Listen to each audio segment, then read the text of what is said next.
गोर लगै छी, अपने सबके मिथिला संस्कार पर स्वागत करै छी। रवि के दिन सामा भसत, रवि के जे छै 29 तारीख के से सामा भसत अपने सबके से अपने सबके बता रहल छी। आ सामा के फाड़ भरऽ के नियम एना ये, रवि के दिन सामा भसत आ 29 तारीख के सामा के फाड़ जे भरब तऽ भुसबा, चूड़ा, जिलेबी, बतासा सब धऽ लेब सूप में। पहिले सामा के मुँह ऐठाब, चूड़ा दही सब लऽ कऽ मुँह ऐठाब, हुनका सब गोटा के मुँह ऐठा देबनि।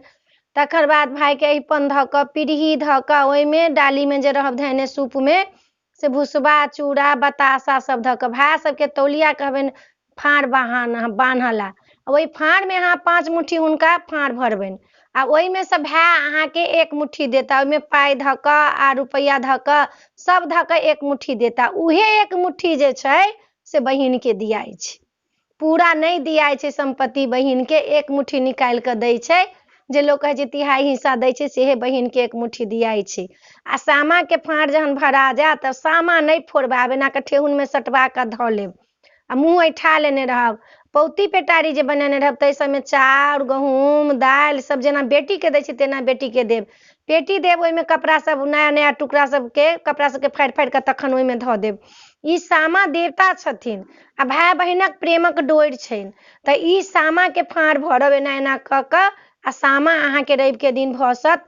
आ सामा के दिन ये अहाँ के साँझ में 7 बजे से लऽ कऽ 9 बजे राति तक सामा के भसाबऽ के दिन ये। 9 बजे तक 10 लास्ट है, 10 बजे के बाद सामा नहीं भसाब।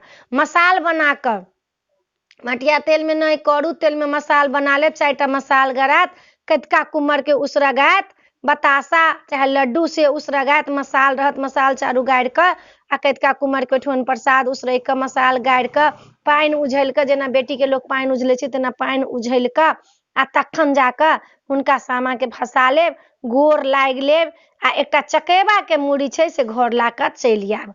तऽ ई सामा फाड़ भरऽ के विधि छला।